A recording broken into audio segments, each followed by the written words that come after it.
আল্লাহ পাক রব্বুল আলামিন বলে, দুনিয়ার বান্দারা রে, ও বান্দিরা রে, তোমরা শুনে রাখো, বান্দা বান্দিরা রে, তোমরা যখন দুনিয়াতে গুনাহ করে ফেলবে, গুনাহ করে তোমরা যখন অনুতপ্ত হয়ে যাবে, আমি আল্লাহর কাছে যখন তোমরা মাপ চেয়ে নিবে, দুটি হাত তুলে যখন মাপ চেয়ে নিবে রে বান্দা বান্দিরা, চোখের পানি ছেড়ে তোমরা কান্নায় ভেঙে পড়বে রে বান্দারা। তোমাদের চোখের পানি নাকের ডগায় আসার আগে আগে আমি মহান রব্বুল আলামিন তোমাদের জিন্দেগির গুনাহ মাফ করে দেব। সুবহানাল্লাহ। ভাইরা আমার, আল্লাহ পাক রব্বুল আলামিন বান্দাকে ভালোবাসে। বান্দার জবানের দিকে তাকিয়ে থাকে, বান্দা আল্লাহকে যখন আল্লাহ বলে ডাক দিবে, আল্লাহ পাক তার ডাকে সাড়া দিবে। আল্লাহ পাক বান্দার ডাকে সাড়া দিবে, বান্দাকে মাফ করবে। বান্দার জবানের দিকে মহান রব্বুল আলামিন তাকিয়ে থাকে, দেখিনি আমার বান্দা আমাকে ডাক দেয় নাকি। কিন্তু আমরা এমন এক জাতি, আমরা এমন নিমুখ হারাম রে ভাই, জিন্দেগি ভর শুধু গুনাহ করি, কখনো অনুতপ্ত হই না, কখনো বুঝি না যে আমি গুনাহগার। আল্লাহর কাছে মাপ চাওয়ার সময় আমাদের হয় না, মাপ চাইতেও আমরা লজ্জা পাই। আল্লাহ বলে, বান্দারে 80 বৎসর হায়াত পেয়েছ, 80 বৎসর গুনাহ করেছ, 70 বৎসর হায়াত পেয়ে 70 বৎসর হায়াতে গুনার কাজে ব্যয় করেছ। ও বান্দারা, 80 বৎসর হায়াতে কোনোদিন তোমরা সাজদা দেও নাই, আমাকে ডাক দেও নাই। কিন্তু বান্দা আমি তোমাদেরকে ভুলি নাই। ও বান্দা, 80 বৎসর গুনাহ করে জিন্দেগির শেষ মুহূর্তে, সে মৃত্যুর আগ মুহূর্তেও তোমরা যদি সামান্য সময়টুকু পাও রে বান্দারা, এই সময়টাও পেয়ে যদি তোমরা আমার আল্লাহর কাছে মাপ চেয়ে নেও, আমি আল্লাহর দরবারে দুটি হাত যদি তুলে ধরো, বান্দারা রে, একবার শুনুন, অনুতপ্ত হয়ে যাও রে বান্দা। রে বান্দারা, এরে আমার হাবিবের উম্মতেরা, আমার মুহাব্বতের বন্ধুর উম্মতেরা রে, তোমরা 80 বৎসর গুনাহ করে যখন আমার কাছে মাপ চাইবা, তোমাদের 80 বৎসরের গুনাহগুলা আমি মহান রব্বুল আলামিন 80 সেকেন্ডের মধ্যেই ক্ষমা করে দেব। সুবহানাল্লাহ। কিন্তু আমরা বড় নিমুখ খারাপ। কেমন? আমরা শুধু গুনাহই করি, কিন্তু কখনো অনুতপ্ত হই না, কখনো মাপ চাই না। এটা হলো আমাদের সবচেয়ে বড় বদঅভ্যাস। নবীজি বলছে, সাহাবীরা, আমি নবী নিজে প্রতিদিন 100 বার করে তওবা করি, প্রতিদিন 100 বার করে ইস্তেগফার পড়ি, আর তোমাদের কি হলো? তোমরা ইস্তেগফার পড়ো বেশি বেশি, তোমরা বেশি বেশি করে আল্লাহর কাছে মাপ চাও। ভাইরা আমার, এজন্য আল্লাহ তাআলার কাছে মাপ চাইতে হবে। আজকের মাহফিল, এখান থেকে আমরা আমাদের জিন্দেগির গুনাহর জন্য আল্লাহর কাছে মাপ চেয়ে নিব।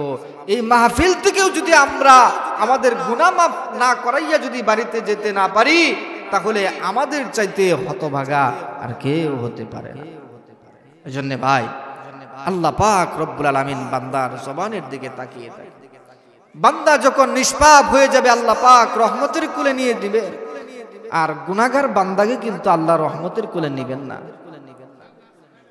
যার ভিতরে গুনাহ আছে, যার দেহের মধ্যে গুনাহ লেগে আছে, তাকে আল্লাহ রহমতের কোলে নেবেন না। আল্লাহ পাকের রহমতের চাদরে যদি ঢুকতে চান, যাইতে চান, গুনাহ থেকে পবিত্র হওয়া লাগবে। আরে ভাই, দুনিয়াতেই তো আমরা এক ভাই আর এক ভাইয়ের চেহারার দিকে তাকিয়ে কথা কই না, বলে তোমার চোখে ময়লা লেগে আছে, ময়লা সরাও, তারপরে তোমার সঙ্গে কথা বলবো। ওই যে চোখে ময়লা আছে, এজন্য কথা বলে না, বলে আগে ময়লা সরাও। বলে তোমার নাকে ময়লা বেঁচে আছে, ময়লা সরাও, তারপর তোমার সঙ্গে কথা বলবো। বলে তোমার মুখ থেকে দুর্গন্ধ বের হয়, তোমার সাথে কথা বলবো না, মুখ ধুয়ে আসো, তারপর তোমার সঙ্গে কথা বলবো।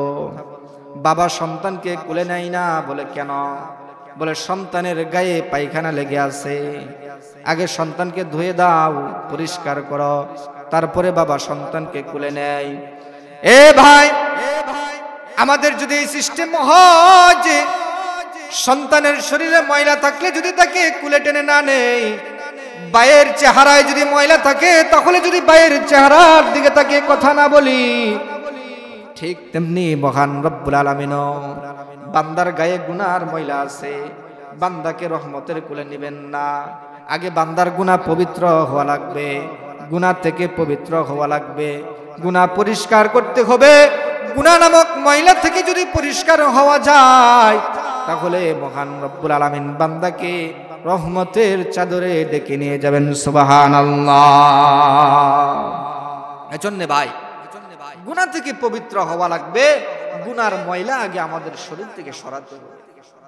এজন্য আল্লাহর কাছে বেশি বেশি মাপ চাওয়া লাগবে। আল্লাহ পাক আমাদের জবানের দিকে তাকিয়ে আছে যে আল্লাহকে আমরা ডাক দিব, মাপ চাইবো, আল্লাহ পাক আমাদেরকে মাফ করবে। আল্লাহ পাক বান্দার ডাকে সাড়া দিবেন, বান্দার কথা শুনবেন। আরে ভাই, আল্লাহ বান্দার কথা শুনবেন না তো কার কথা শুনবেন?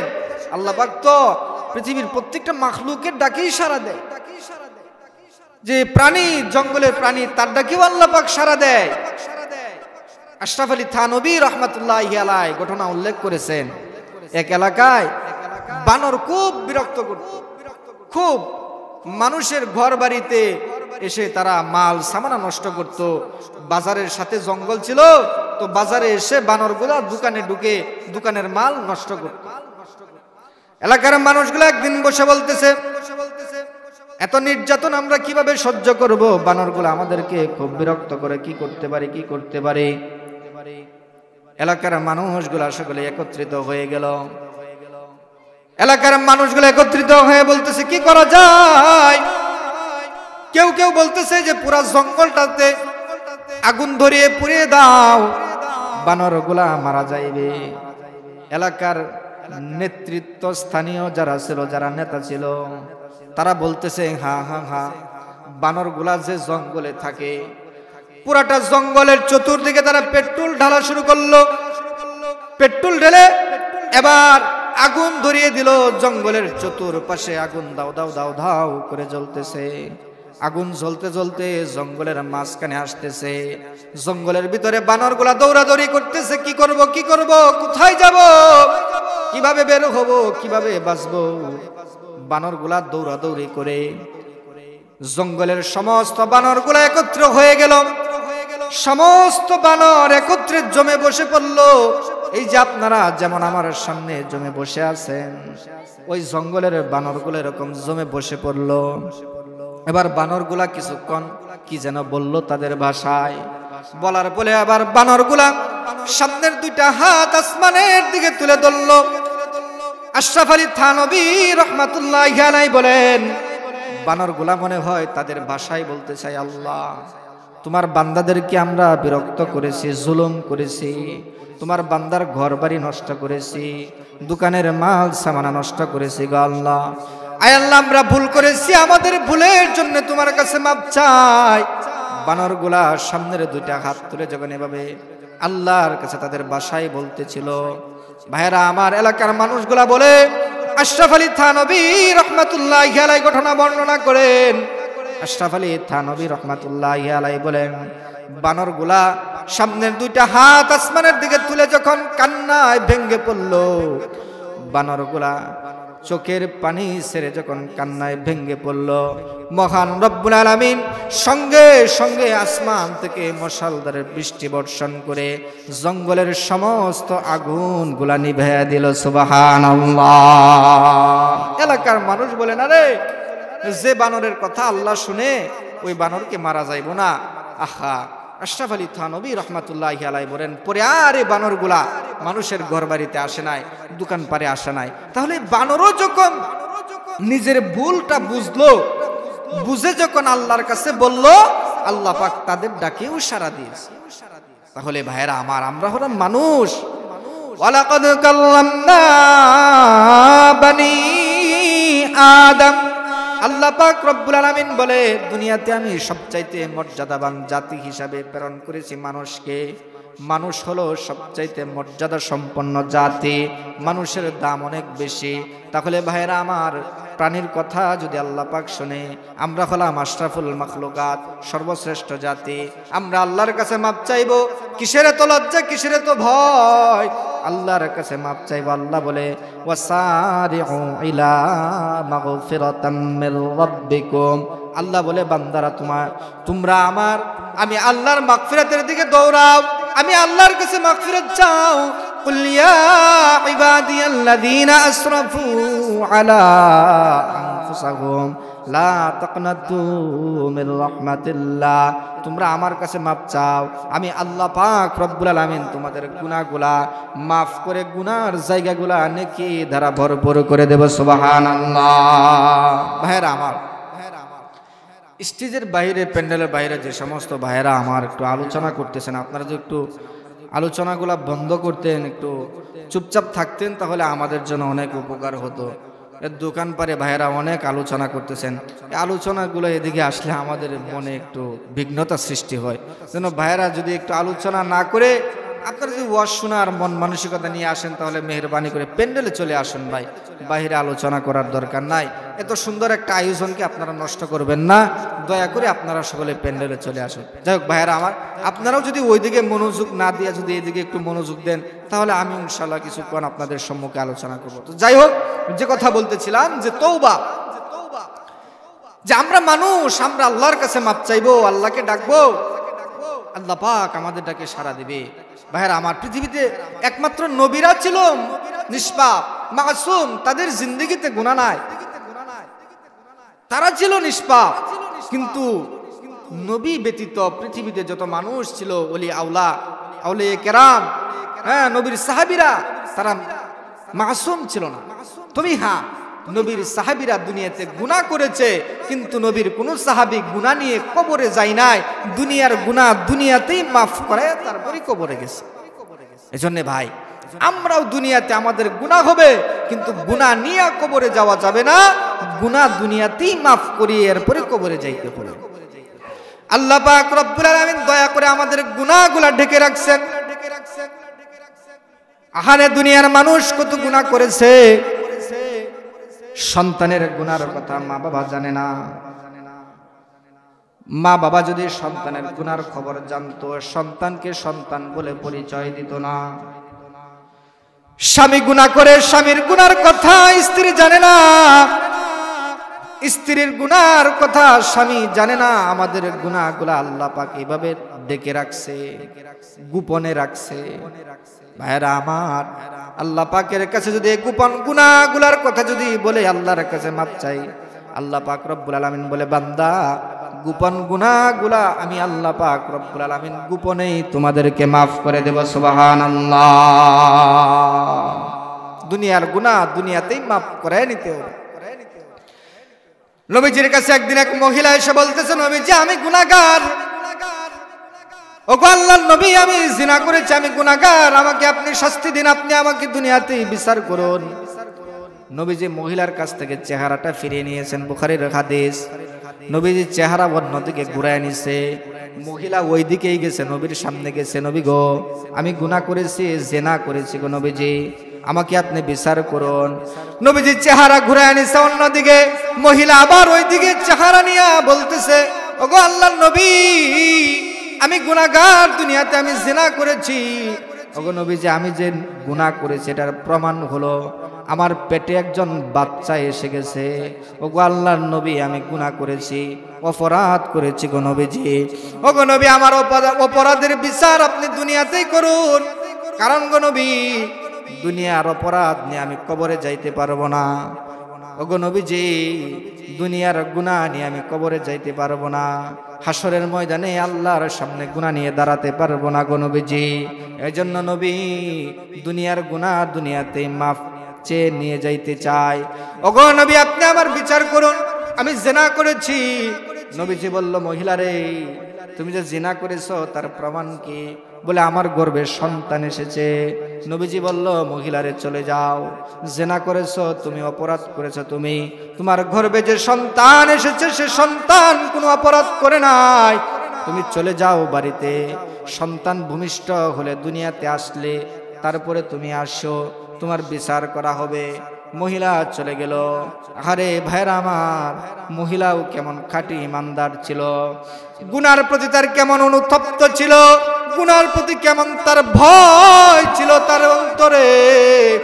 মহিলা চলে গেল বাড়িতে, সন্তান দুনিয়াতে আসলো, সন্তানটাকে কুলে নিয়ে নবীর সামনে আসছে। আল্লাহ নবী, এই যে সন্তান দুনিয়াতে এসে গেছে, আপনি আবার আমার বিচার করুন। নবীজি বলল, মহিলা অপরাধ করেছো তুমি, তোমার সন্তান কোনো অপরাধ করে নাই। তোমার উপর তোমার সন্তানের 2 বছর হক রয়েছে, তোমার দুধ পান করবে। ও মহিলা, এখন যদি তোমার শাস্তি দেই, তুমি তো মারা যাইবে। তোমার সন্তানকে লালন পালন করবে, কিভাবে সে বড় হবে? সন্তানটা দুনিয়াতে কেন কষ্ট করবে? সে তো ভুল করে নাই। বাড়িতে চলে যাও রে মহিলা, বাড়িতে চলে যাও। সন্তান যখন নিজের হাত দিয়ে খাবার খেতে পারবে, তখন তুমি আমার দরবারে আইসা তোমার বিচার করব। ভাইরা আমার, মহিলা বাড়িতে চলে গেল। কিছুদিন পরে 2 বছর 3 বছর পরে সন্তান যখন নিজ হাতে খাবার খেতে পারে, এবার মহিলাটা সন্তানের হাতে একটা রুটি দিয়া সন্তানটাকে নিয়ে নবীর দরবারে এসে গেছে। আল্লাহর নবী গো, দেখুন আমার সন্তান নিজ হাতে খাবার খেতে পারে, আমার সন্তান রুটি খাচ্ছে গো নবীজি। এবার আপনি আমার বিচার করুন, আমি দুনিয়ার গুনাহ নিয়ে কবরে যাইতে চাই না, দুনিয়ার গুনাহ দুনিয়াতে মাফ করায়া যাইতে চাই। আল্লাহ পাক যেন হাসরের ময়দানে গুনাহগার বান্দি বলে আমাকে ডাক না দেয়। নবীজি বললেন, সাহাবীরা রে, তোমরা এই সন্তানের দায়িত্ব কে নিবে? একজন হাত তুলে বলতেছে, আল্লাহর নবী, আমি এই সন্তানের দায়িত্ব নিব, লালন পালনের দায়িত্ব নিব। নবীজি বলল, ঠিক আছে নিয়ে যাও। সন্তানটাকে নিয়ে নিল। সাহাবীদেরকে বলল, সাহাবীরা রে, গর্ত করো। সাহাবীরা গর্ত করেছে। এবার ওই গর্তের মধ্যে মহিলাকে কোমর পর্যন্ত ডাবিয়ে দেওয়া হয়েছে, কোমর পর্যন্ত মাটির নিচে দিয়া মহিলাকে। এবার নবীজি বলল, সাহাবীরা পাথর নিক্ষেপ করো। ভাইরা আমার, সাহাবীরা এবার পাথর নিক্ষেপ করতেছে। পাথরের আঘাত মহিলার শরীরে এসে পড়তেছে, মাথায় এসে পড়ে, কপালে পড়ে, সারা শরীরে পাথরের আঘাত এসে মহিলার গায়ে পড়তেছে। এমন সময় একজন সাহাবী একটা পাথর নিক্ষেপ করেছে, মহিলার কপালে এসে পাথরটা আঘাত করেছে। আহারে, মহিলার কপাল থেকে রক্ত বের হয়ে একজন সাহাবীর গায়ে ছিটকে যেয়ে পড়ে গেছে। সাহাবীটা ধিক্কার দিয়ে বলতেছে, মহিলা তুমি ধ্বংস হয়ে যাও, তুমি ধ্বংস হয়ে যাও, তুমি হালাক হয়ে যাও। তোমার মতো একজন নাপাক মহিলার শরীরের রক্ত আমার গায়ে এসে পড়েছে। সাহাবী যখন এ কথা বলে মহিলাকে ধিক্কার দিতে লাগলো, আপনার আমার নবী ডাক দিয়ে বলে, ও সাহাবীরা, তোমরা মহিলাকে ধিক্কার দিও না, মহিলাকে তোমরা অভিশাপ দিও না রে সাহাবীরা। এই মহিলার তওবা মহান রব্বুল আলামিনের কাছে এমন ভাবে কবুল হয়েছে, এই মহিলার তওবা যদি গোটা মদিনাবাসীর মানুষের জন্য, গোটা মদিনার মানুষকে যদি এই মহিলার তওবা ভাগ করে বন্টন করে দেওয়া হয়, সমস্ত মদিনার গুনাহগার মানুষগুলা এই মহিলাকে উসিলা করে জান্নাতে যাওয়ার জন্য যথেষ্ট হয়ে যাবে। সুবহানাল্লাহ। জবান খুলে আরো চিৎকার দেয়া বলেন সুবহানাল্লাহ। তারা গুনাহ করেছিল, কিন্তু গুনাহ নিয়ে কবরে যায় না।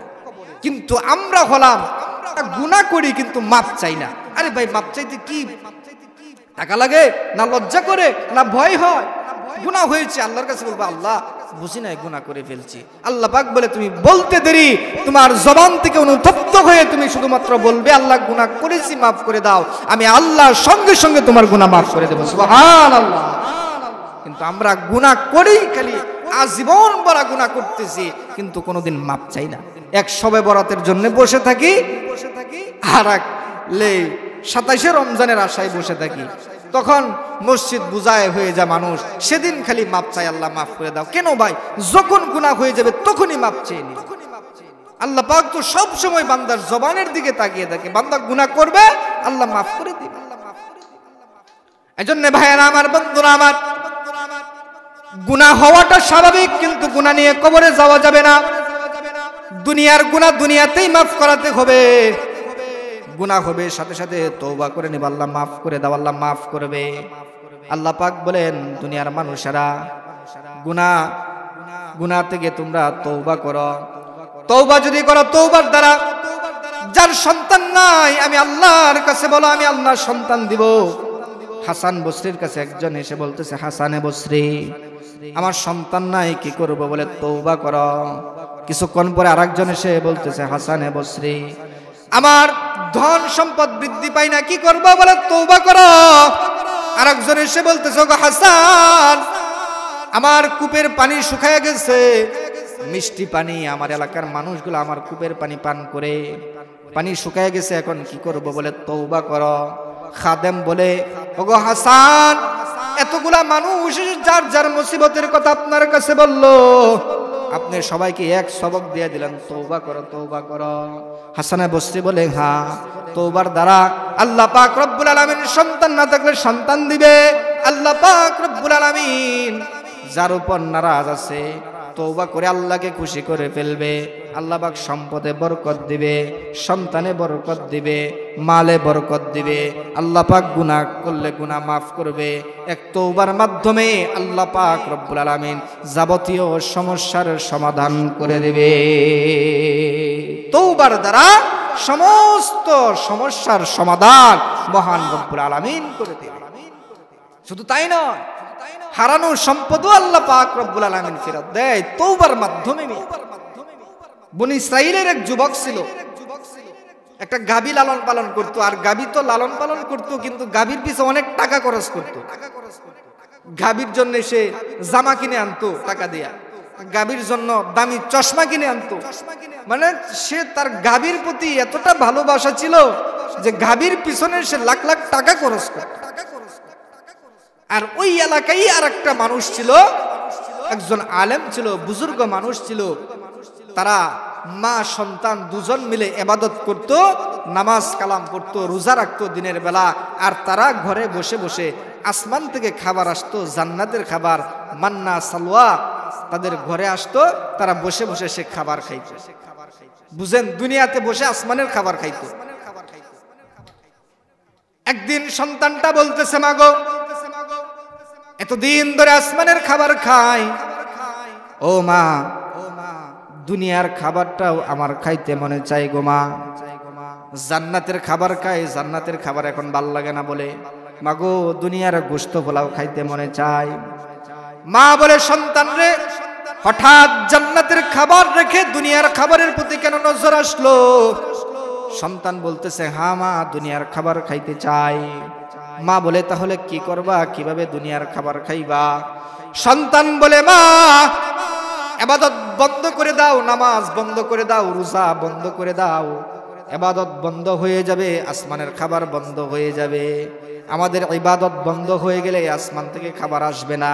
আর আমরা দুনিয়ায় কাজ করব, দুনিয়ায় কাজ করে গরুর গোশত কিনে আনবো, দুনিয়ার আলো কিনে আনবো, তেল ডাউল এগুলা কিনে আনবো, দুনিয়ার খাবার খাইব।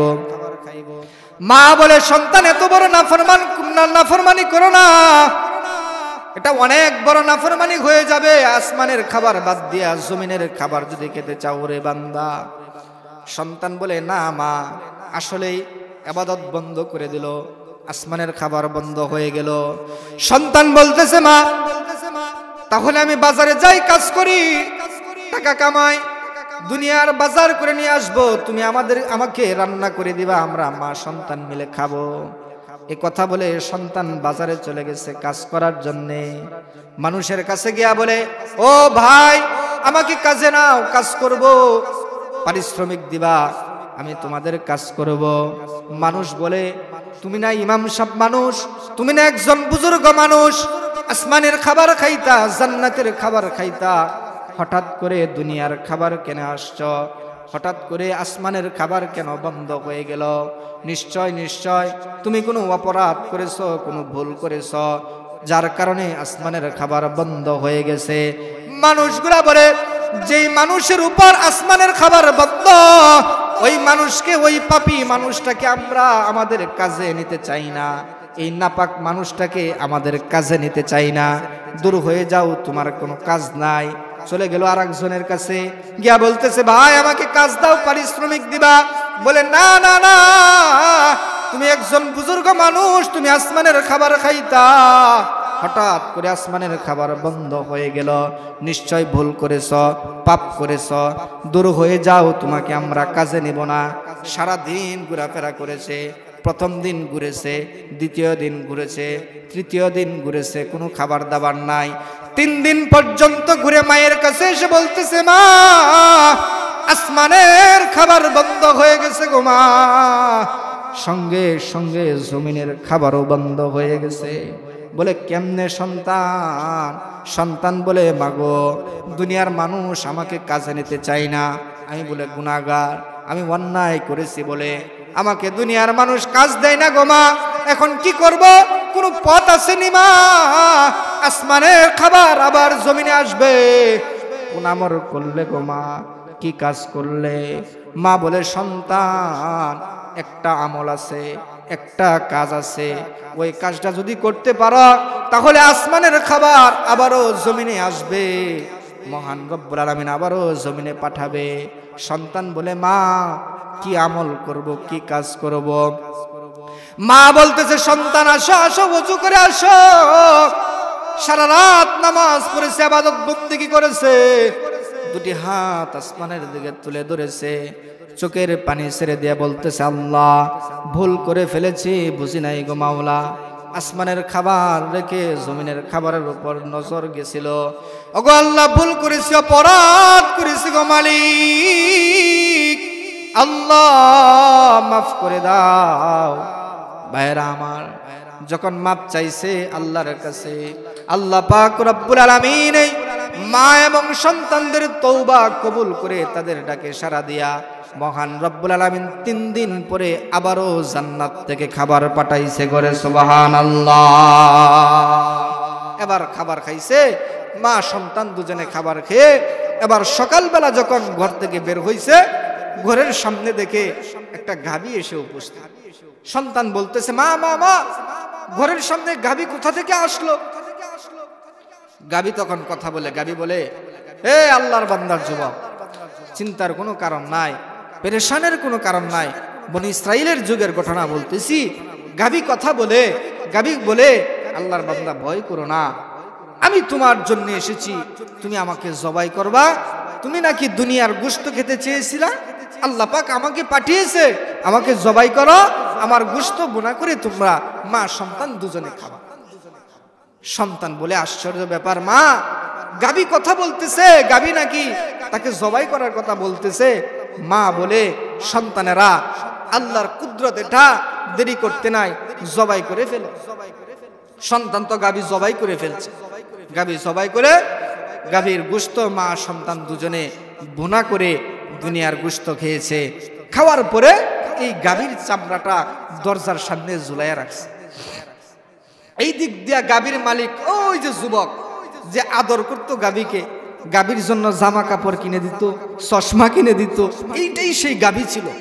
তো ওই যুবক গাভীকে খোঁজাখুঁজি করতেছে, গাভী পাই না পাই না, তালাশ করতেছে, কোথায় গেল আমার গাভী। খুঁজতে খুঁজতে এই যুবকের বাসার সামনে এসে দেখে দরজার সামনে চামড়াটা ঝুলানো। যুবক তো দেখে বুঝে ফেললো যেটা তো আমার গাভীর চামড়া, এটা এখানে কিভাবে আসলো। এবার সে যুবক বলতেছে, ও আল্লাহর বান্দা, তোমার বাড়ির সামনে আমার গাভীর চামড়া ঝুলতেছে, আমার গাভী তুমি কি করছো? বলে গাভী জবাই করছি। বলে কেন? গাভী কথা বলে, গাভী বলতেছে তাকে জবাই করার জন্য, এই জন্য জবাই করছি। যুবক বলে বিশ্বাস করি না, গাভী আবার কিভাবে কথা বলে? তৎকালীন জামানার পয়গম্বর ছিল হযরত দাউদ আলাইহিস সালাম। দাউদ আলাইহিস সালামের কাছে ধরে নিয়ে গেছে বিচারের জন্য। দাউদ আলাইহিস সালাম বলে কি হয়েছে? বলে ওগো আল্লাহর নবী, এই যুবক আমার গাভীটা জবাই করে খেয়েছে। যুবককে জিজ্ঞাসা করছে গাভী জবাই করেছে কেন? বলে গাভী কথা বলে, এজন্য জবাই করেছি। আল্লাহর নবী হযরত দাউদ আলাইহিস সালাম বলে গাভী যেহেতু কথা বলেছে আল্লাহর কুদরত, তাহলে ঠিক আছে। বনি ইসরাইলের ওই নাফরমান বলে আপনি নবী হইছেন দেখে তাই কি হয়েছে? আপনি যা বলবেন তাই কি মেনে নিব? গাভী কোনোদিন কথা বলে আপনি পাগল হয়েছেন নাকি? আমার গাভী কেন জবাই করেছে? আমি আমার গাভী চাই। রাগারাগি করতেছে, ধমক দিচ্ছে, ধমক দিয়ে সে মানে না। দাউদ আলাইহিস সালাম বলল, ঠিক আছে চলে যাও, আগামীকাল আবার বিচারে বসবো। চলে গেল। হযরত জিবরাইল আলাইহিস সালাম দাউদ আলাইহিস সালামের কাছে আসলো, এসে বলতেছে, আল্লাহর পয়গম্বর, আগামী কালকে এই যুবক তার জবান দিয়ে স্বীকার করবে তার অপরাধের কথা। সে যদি জবান দিয়ে স্বীকার না করে, তার জবানে মহান রব্বুল আলামিন তালা লাগিয়ে দিবে, তার শরীরের অঙ্গ প্রত্যঙ্গ গুলা সাক্ষী দিবে, কথা বলবে। আল্লাহর পয়গম্বর, আপনি বাড়িতে চলে যান। পরের দিন সকালবেলা আবার বিচারের মধ্যে বসে পড়েছে। দাউদ আলাইহিস সালাম বলে, আরে যুবক, তুমি কি বিশ্বাস করো না তোমার গাভী যে কথা বলেছে? বলে, আপনার মাথা নষ্ট হয়েছে, আপনার আল্লাহরও মাথা নষ্ট হয়েছে। গাভী কোনোদিন কথা বলে নাকি? ভাইরা আমার, যখন এভাবে কথা বলতেছিল, আল্লাহ পাক রব্বুল আলামিনের নাফরমানের জবান বন্ধ করে দিয়েছে, জবান বন্ধ হয়ে গেছে। এবারে নাফরমানের হাত কথা বলে, হাত বলতেছে, আরে মেয়া কথা বলবে, হাত বলবে, হাসরের ময়দানে আল্লাহর কাছে কথা বলবে, অঙ্গ প্রত্যঙ্গ গুলা কথা বলবে, পাও কথা বলবে আল্লাহর সামনে দাঁড়িয়ে, আল্লাহ তোমারে বান্দা অমুক জায়গায় ঘেটে ঘেটে চুরি করেছে, জেনা করেছে, হাত দিয়ে মানুষকে থাপ্পড় দিয়েছে, মানুষের উপর জুলুম করেছে। হাত কথা বলবে, পাও কথা বলবে। ভাইরা আমার, এবার ওই বনী ইসরাইলের যুবকের জবান বন্ধ হয়ে গেছে। হাত বলতেছে, গো আল্লাহ নবী, আমি হাত সাক্ষী দিচ্ছি, এই যুবক এই নাফরমান। কেমন নাফরমান জানেননি? বলে কেমন? বলে এই নাফরমান, যেই যুবক এই নাফরমানের গাভী জবাই করেছে, ওই যুবকের বাবার গোলাম ছিল এই নাফরমান। ওই যুবকের বাবার বাড়িতে কাজ করতো এই নাফরমান। ওই আল্লাহওয়ালার বাবার চাকর ছিল এই নাফরমান। এই নাফরমানে আপনার এই আল্লাহওয়ালা যুবকের বাবাকে সে এই হাত দ্বারা হত্যা করেছে। সে তার বাবাকে হত্যা করে তার বাবার সমস্ত সম্পদ গুলা এই নাফরমানে লুটপাট করেছে। লুটপাট করে যে গাভীটা এই জবাই করে খেয়েছে, এই বান্দা জবাই করে যে গাভীটা খেয়েছে, এই গাভীটাও তার বাবার হয়েছিল। তার বাবার গাভীটা এই নাফরমানেও চুরি করে নিয়ে এসেছিল। ওগো পয়গম্বর, হাত যখন এভাবে সাক্ষী দেওয়া শুরু করলো, এবার জবানটা খুলে গেল। নাফরমানের জবান আল্লাহ খুলে দিয়েছে। নাফরমান আর কথা বলে না, চুপ করে বসে আছে, সুরের মতো বসে আছে। দাউদ আলাইহিস সালাম বলে, কি ব্যাপার, তোমার হাত যা বললো, বলে সত্যি নাকি? বলে হ্যাঁ সত্যি। এবার যুবককে বলতেছে, যুবক রে, এবার প্রমাণ হয়ে গেল এ নাফরমান তোমার বাবার খুনি। সুতরাং তোমার বাবার খুনের বদলা হিসেবে তুমি প্রতিশোধ নিয়ে নাও, তোমার বাবার হত্যাকারীকে তুমি হত্যা করে ফেলো। দাউদ আলাইহিস সালাম অনুমতি দিলে এবারে আল্লাহর বান্দা এই নাফরমানকে হত্যা করেছে। নাফরমানের সমস্ত সম্পদ এবারে সে নিছে, কারণ এগুলো তো তারই সম্পদ। সমস্ত সম্পদ নিয়ে যখন বাড়ির দিকে রওনা হয়, হযরত দাউদ আলাইহিস সালাম বলে, আল্লাহর বান্দা, ও আল্লাহর বান্দা, বলে যাও, দাঁড়াও, আমার কাছে বলে যাও। বলে কি বলবো? বলে কি এমন আমল করেছ যে আমলের বিনিময়ে হারানো সম্পদ আল্লাহ ফিরাইয়া দিছে?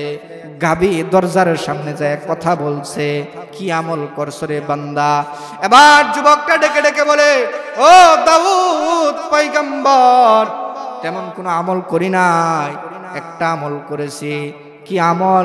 বলে আল্লাহর কাছে তওবা করেছিলাম গো দাউদ, আল্লাহর কাছে মাপ চেয়েছিলাম, বেশি বেশি ইস্তেগফার করেছিলাম, গুনার জন্য অনুতপ্ত হয়ে তওবা করেছিলাম, যার কারণে মহান রব্বুল আলামিন খুশি হইয়া হারানো সম্পদও তাকে ফিরাইয়া দিছে। সুবহানাল্লাহ। ভাইরা আমার, এটা হলো তওবার গুরুত্ব এবং ফজিলত। সূরা বাকারার মধ্যেও ঘটনা এসেছে যে তওবার গুরুত্ব নিয়ে, তওবার ফজিলত নিয়ে। এজন্য ভাইরা আমার, আমরা দুনিয়ার প্রত্যেকটা মানুষ গুনাহগার। আল্লাহর কাছে গুনার জন্য মাপ চাইতে হবে, অনুতপ্ত হতে হবে। মাপ চাইতে তো ভাই কোনো লজ্জা নাই। আমরা বান্দা হিসাবে আল্লাহর কাছে মাপ চাইবো, কিসের লজ্জা, কিসের ভয়? আমরা হলাম মাখলুক, আল্লাহ হলো আমাদের খালেক, আল্লাহ আমাদেরকে বানিয়েছে, আমাদেরকে সৃষ্টি করেছে, আমরা আল্লাহর কাছে মাপ চাইবো, অসুবিধাটা কিসে? আপনি আসমান পরিমাণ গুনাহ করেছেন, কোনো অসুবিধা নাই। আল্লাহ বলে লা তাকনাতু মিন রাহমাতিল্লাহ, তোমরা আমার রহমত থেকে নৈরাশ হয়েও না, দূরে সরে যেও না, আসো আমার কাছে, আসো মাপ চাও, আমি আল্লাহ মাফ করব। এই জন্য ভাইয়েরা আমার, গুনাহ নিয়ে কবরে যাওয়া যাবে না, দুনিয়ার গুনাহ দুনিয়াতেই মাফ করে কবরে নিতে হবে। আজকের এই মাহফিল, আপনারা যারা এসেছেন আজকের মাহফিল থেকে চোখের পানি ছেড়ে কান্না করে নিজের গুনার উপর অনুতপ্ত হয়ে আল্লাহর কাছে মাপ চেয়ে বাড়িতে যাবেন। আল্লাহ পাক বলে, বান্দা তোমার চোখের পানি নাকের ডগায় আসার আগে আগে তোমাদের গুনাহগুলা মাফ করে তোমরা যে বাড়িতে যাইবা একদম নিষ্পাপ করে আমি তোমাদেরকে বাড়িতে পৌঁছে দেব। সুবহানাল্লাহ। এজন্য ভাই আমরা আল্লাহর কাছে মাপ চাইবো না? নবীর কাছে একজন সাহাবী আসছে, তখনও সে ইসলাম গ্রহণ করে নাই, অন্য ধর্মের লোক ছিল। সে এসে নবীজির সামনে বসে বসে চোখের পানি ছেড়ে ছেড়ে কাঁদতেছে। নবীজি বলল, আল্লাহর বান্দা কাঁদো কেন, কি হয়েছে? লোকটা বলতেছে, নবী গো আমি কাঁদতেছি, আমার একটা ঘটনা মনে পড়েছে, জীবনের কিছু ঘটনা আমার মনে পড়েছে, এজন্য আমি কাঁদতেছি। বলে কি ঘটনা? বলে নবী আমি অনেক বড় অপরাধ করেছি, অনেক বড় ভুল করে ফেলেছি। বলে অসুবিধা নাই, তোমার ভুল যতই হোক, তোমার অন্যায় যতই বড় হোক, তুমি মাপ চাও, ইসলাম গ্রহণ করো, আল্লাহ পাক তোমার ভুল, আল্লাহ পাক তোমার গুনাহগুলা, সমস্ত গুনাহগুলা আল্লাহ পাক মাফ করে দিবে। সুবহানাল্লাহ। লোকটা বলতেছে, নবীজি আমাকে মাফ করবে না। নবীজি বলল, কেন মাফ করবে না? তোমার গুনাহ কি আল্লাহর আসমান সমপরিমাণ, পাহাড় সমপরিমাণ? বলে না নবীজি, তার চাইতেও বেশি। নবীজি বলো, সে গুনাহটা কি? ভাইয়ের আমার, চোখের পানি ছেড়ে দিয়ে সাহাবী কান্নায় ভেঙে পড়ে বলতেছে, নবীজি আমার অনেকগুলা সন্তান দুনিয়াতে এসেছিল, সবগুলা কন্যা সন্তান দুনিয়াতে এসেছে, আর আমি আমার প্রত্যেকটা সন্তানকে জীবিত দাফন করে দিয়েছি। যত কন্যা সন্তান দুনিয়াতে আসছে, সে দুনিয়াতে কন্যা হয়ে আসার জন্য, মেয়ে হয়ে দুনিয়াতে আসার জন্য, এই অপরাধের জন্য আমি আমার মেয়েদেরকে জীবিত দাফন করেছিলাম। সাহাবী চোখের পানি ছেড়ে ছেড়ে বলতেছে, আল্লাহর নবী গো আমাকে আল্লাহ মাফ করবে না? নবীজি বলল, কেন মাফ করবে না? অবশ্যই মাফ করবে। লোকটা বলতেছে, আল্লাহর নবী তাহলে আমার জীবনের একটা ঘটনা আপনাকে শোনাই। ওগো আল্লাহর নবী, আমি একবার সফরে যাব, দূরে ব্যবসার উদ্দেশ্যে সফরে বের হব। আমার স্ত্রীর গর্ভে একটা সন্তান ছিল, সন্তানটা স্ত্রীর গর্ভে রেখে আমি স্ত্রীকে বলতেছিলাম, স্ত্রী রে সফরে বের হচ্ছি, প্রাণের স্ত্রী, কিন্তু তোমাকে একটা কথা বলে যাই, তোমার গর্ভে যে সন্তানটা আছে, আমি আসতাম কাছ থেকে যখন বাড়িতে ফিরে আসতাম, ক্লান্ত হয়ে যখন বাড়িতে আসতাম, সন্তানটা গামছা নিয়ে, কাপড় নিয়ে আমার শরীর থেকে গামগুলা মুছে দিত। ওগো নবীজি, আমার সন্তান আমাকে এত আদর করতো গো নবীজি, আমার শরীরের গামগুলা মুছে দিত। ও নবী, আমি একদিন আমার স্ত্রীকে বললাম, স্ত্রী রে আমার সন্তানটাকে সাজিয়ে গুছিয়ে দাও, আমার সন্তানকে নিয়ে আমি ঘুরতে যাব, আমার আত্মীয়র বাড়িতে বেড়াতে যাব।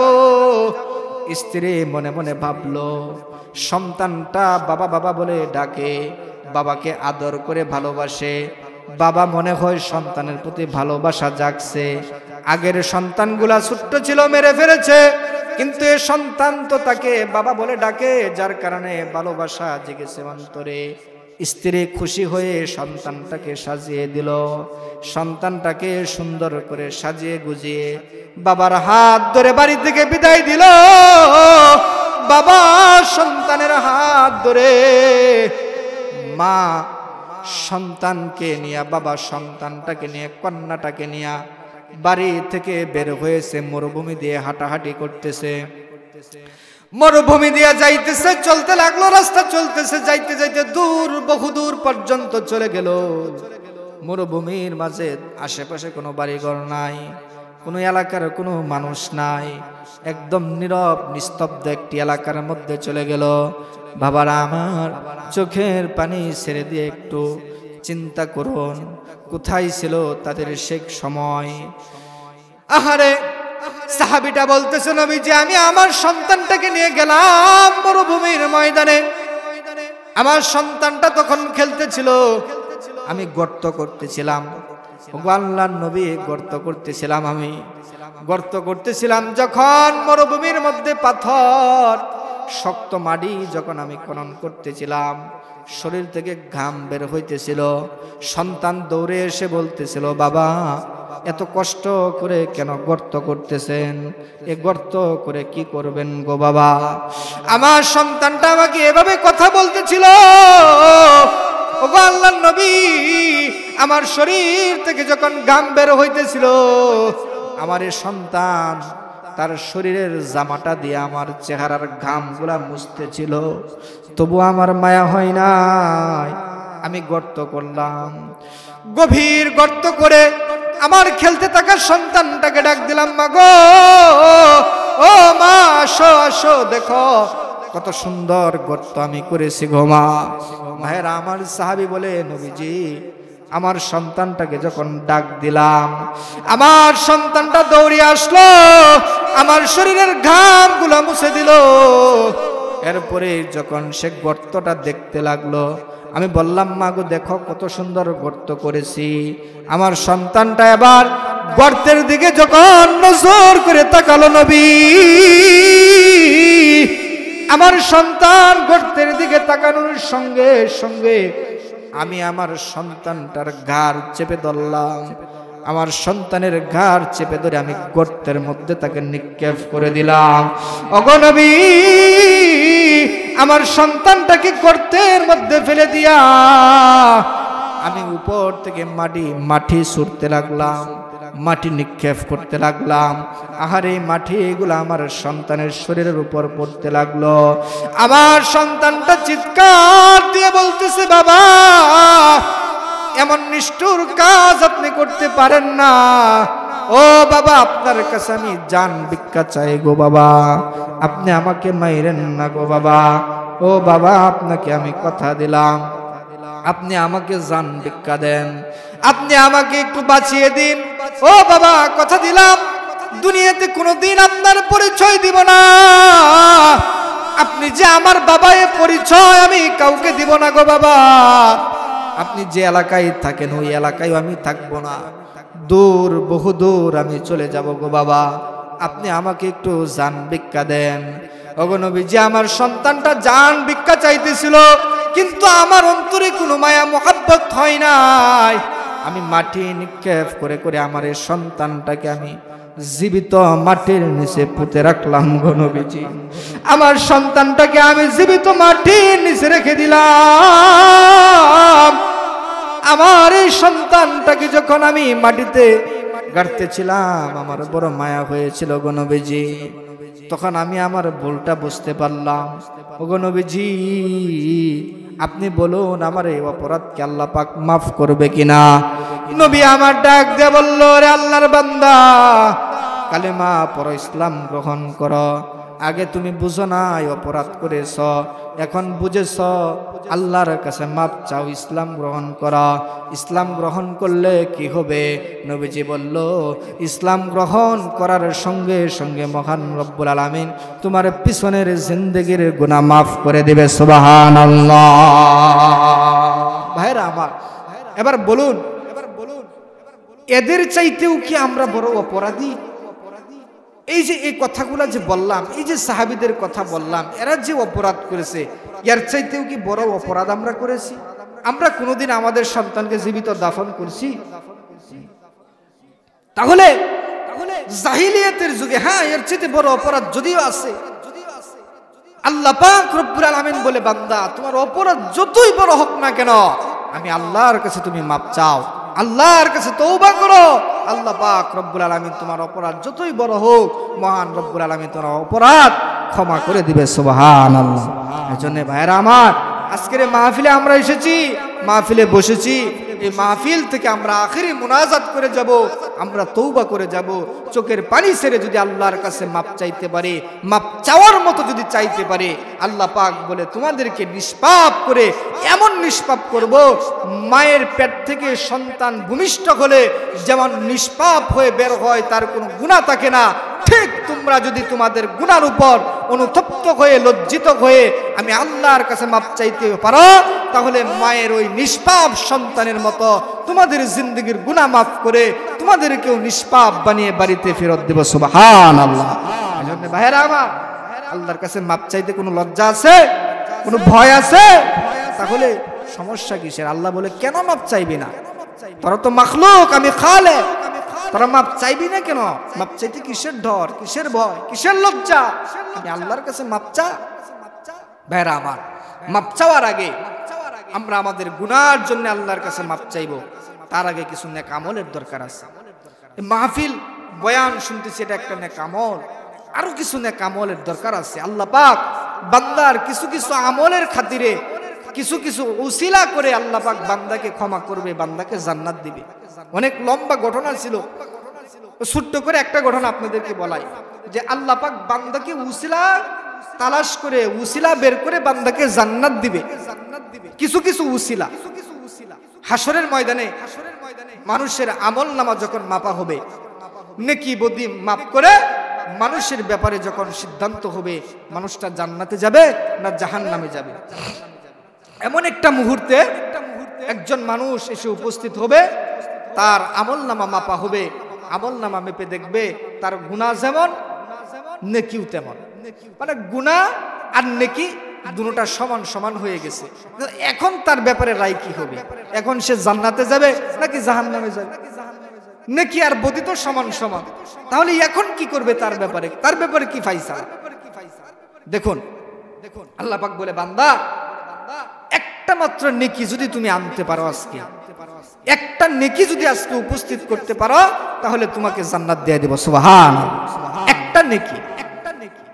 লোকটা তখন বলবে, আল্লাহ একটা নেকি এটা কোনো ব্যাপার হলো? দুনিয়াতে আমার কত আত্মীয় স্বজন ছিল, কত বন্ধু বান্ধব ছিল, হাসরের ময়দানে একটা নেকি এটা কোনো সমস্যা নেই, আপনি আমাকে একটু সময় দিন, আমি একটা নেকি নিয়ে আসি। ভাইরা আমার, বান্দা যখন একটা নেকির জন্য চলে যাবে, আল্লাহর কাছ থেকে অনুমতি চাইবে, আল্লাহ পাক বলবে ঠিক আছে যাও একটা নেকি নিয়ে আসো। বান্দা এবার দৌড়ে যাবে বাড়ি তার মায়ের কাছে, ও মা, দুনিয়াতে আমি আপনার সন্তান ছিলাম, একটা নেকি হলে আজকে জান্নাতে যেতে পারি, মাগো একটা নেকি আপনি আমাকে দিন, আমি জান্নাতে যাই। মা বলবে দূর হয়ে যাও, দুনিয়াতে তো আমার বিয়েই হয় নাই, সন্তান কিভাবে আসলো? মা অস্বীকার করবে, দৌড়ে যাবে বাবার কাছে, বাবা তাড়িয়ে দিবে, ভাইয়ের কাছে যাবে, বন্ধুর কাছে যাবে, সমস্ত হাসরের ময়দান সে তন্ন তন্ন করে খুঁজবে, আত্মীয় স্বজনের কাছে দৌড়াদৌড়ি করে যাবে, কিন্তু কোথাও একটা নেকি সে সেদিন আর পাবে না, একটা নেকি সে সেদিন আর পাবে না, একটা আমল সেদিন আর সে পাবে না। এবার বান্দাটা অসহায় হয়ে জাহান্নামের সামনে দাঁড়িয়ে থাকবে, জাহান্নামের দরজার সামনে সে দাঁড়িয়ে থাকবে, শরীর থেকে ঘাম বেয়ে বেয়ে পড়তে থাকবে, আরে হতাশার পেরেশানি হয়ে দাঁড়িয়ে থাকবে। ভাইরা আমার, আরেকজন জাহান্নামী বান্দা, তাকে জাহান্নামের শিকল পরায়া জাহান্নামের দিকে নিয়ে যাচ্ছে। ওই বান্দাটা এসে বলবে, কি ব্যাপার ভাই, তোমার চোখে পানি কেন, শরীরে তো ঘাম কেন? লোকটা তখন বলবে, ভাইরে তোমার কাছে বলে কি লাভ? বলে বলো দেখি কোনো উপকার হয় কিনা? বলে আজকে একটা নেকির কারণে জাহান্নামে যাব, একটা নেকির জন্য সারা হাসরের ময়দান তালাশ করলাম, কোথাও পাইলাম না। আল্লাহ পাক রব্বুল আলামিন আসলে বান্দাটাকে জান্নাত দিবে, কিন্তু উসিলার মাধ্যমে জান্নাত দিবে।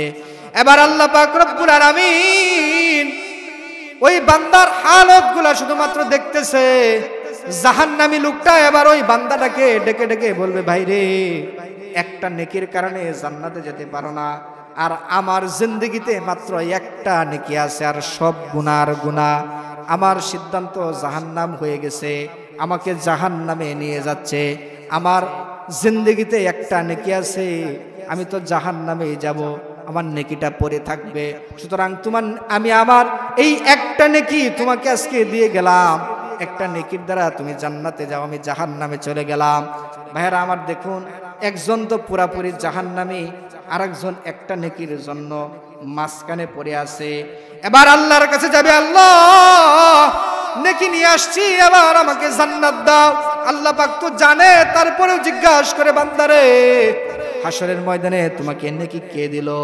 লোকটা বলবে, আল্লাহ অমুক জাহান্নামী বান্দা। বলে ডাক দিয়ে নিয়ে আসো। এবার জাহান্নামীকে আল্লাহর সামনে নিয়ে আসবে। আল্লাহ পাক বলবে, কিরে বান্দা, একটা নেকি তুমি তাকে দিয়ে সহযোগিতা করেছো? বলে হ্যাঁ। বলে কেন? বলে আল্লাহ গো, আমার মায়া লাগছে আপনার বান্দার ঘাম দেখে, চোখের পানি দেখে আমার মায়া লাগছে, কান্না এসে গেছে। ওগো আল্লাহ, আমার জিন্দগিতে একটা নেকি ছিল, আমার নেকিটা এমনিতেও পড়ে থাকবে, যার কারণে আমার নেকিটা তোমার বান্দাকে দিয়ে দিলাম, একটা নেকির উসিলা এসে জান্নাতে যাক। আল্লাহ পাক বলবে, বান্দারে আমার দয়া মায়া থেকে সামান্য পরিমাণ দরদ তোমাদেরকে দিয়েছিলাম, তাতেই যদি তুমি আমার বান্দার উপর দয়া হয় আর মায়া হয়, তাহলে আমি আল্লাহ পাক তো রহমান, আমি আল্লাহ পাক গফফার, আমি আল্লাহ পাক হলাম রহিম, আমি আল্লাহ পাক রব্বুল আলামিন আজকে হাসরের ময়দানে তোমাদের দুজনের ব্যাপারে জান্নাতের ফয়সালা দিয়ে দিলাম। সুবহানাল্লাহ। এবার দুজন জান্নাতে যাবে। কেন? আল্লাহ পাক রব্বুল আলামিন আসলেই তাদেরকে জান্নাত দিতে চায়, কারণ তারা দুনিয়াতে গুনাহ করেছিল বটে, কিন্তু মাঝে মধ্যে এমন কিছু কাজ করেছিল যে কাজগুলো আল্লাহর কাছে পছন্দ ছিল, যে কাজগুলো আল্লাহর কাছে অতি মহাব্বতের কাজ ছিল। এই কাজগুলা দুই একটা কাজের উসিলায় তাদেরকে জান্নাত দিবে। সম্মানিত ভাইয়েরা আমার, কেউ উঠবেন না প্লিজ। আজকে চিন্তা করুন, আমাদের মা বাবা আত্মীয় স্বজন তারা কবরে পড়ে আছে, আমাদের দিকে তাকিয়ে আছে। আহারে, তাদের মতো অসহায়, কবরবাসীদের মতো অসহায়, এরকম অসহায় মানুষ দুনিয়াতে আর কেউ নাই। যেই বাবার সম্পদ পেয়ে আমরা সম্পদওয়ালা হয়েছি, যেই বাবার ঘর বাড়ি পেয়ে আমরা ঘর বাড়িওয়ালা হয়েছি, সেই বাবা আজকে সম্পদবিহীন, ঘর বাড়িবিহীন, আজকে নিরিবিলি স্থানে জঙ্গলে এই শীতের মধ্যে পড়ে আছে অন্ধকার। ভাইরা আমার, তারা আমাদের দিকে তাকিয়ে আছে অসহায়ের মতো। এজন্য তাদের নামে, আমাদের নামে কিছু নেক আমলের দরকার আছে। সেই নেক আমলের মধ্যে আপনাদের কাছে যে জিনিসটা চাবো, সেটা হলো আজকের মাহফিলের, এই মসজিদের পক্ষ থেকে যে মাহফিল হয়েছে, অনেক খরচ হয়েছে, এই খরচের জন্য আপনাদের কাছে হাত পাতবো। আমি 10 জন লোক চাই আপনাদের মধ্যে। নবীজির 10 জন সাহাবী ছিল জান্নাতের সার্টিফিকেট প্রাপ্ত তারা। তাহলে ভাইয়েরা আমার, যেহেতু আমাকে সিঙ্গেল দেওয়া হয়েছে, এজন্য আমি আর এই বিষয়ে আপনাদের সঙ্গে কথা বলতে পারতেছি না। বাইরে অনেক লোক আছে, আপনারা দয়া করে ভিতরে চলে আসুন। আসলে অনেক মানুষ বাইরে এখনো ঘোরাফেরা করতেছে। আপনারা আছেন, প্রধান বক্তার আশায় আছেন। আসলে প্রধান বক্তা অনেক গুরুত্বপূর্ণ আলোচনা করবে, আপনারা দিল ভরে শুনতে পারবেন, মন ভরে শুনতে পারবেন। যে বক্তা আসছে, তাহলে সম্মানিত ভাইয়েরা আমার, আমি আপনাদের সম্মুখে মুখতাসার সময় যা কিছু আলোচনা করেছি, বলনেওয়ালা শুননেওয়ালা সকলকে তার উপর আমল করার তৌফিক দান করুক, সকলে পড়ি আমিন। আমি যে কথা বলেছি যদি ভুল বেয়াদবি হয়ে থাকে, ভাইয়েরা আমার, আপনাদের সন্তান মনে করে, বন্ধু মনে করে, ছোট ভাই মনে করে আমার কথাগুলো, ভুলগুলোর উপর ক্ষমা সুন্দর দৃষ্টিতে দেখবেন, এ আশা রেখে আমি আমার আলোচনা শেষ করছি। আসসালামু আলাইকুম ওয়া রাহমাতুল্লাহি ওয়া বারাকাতুহু।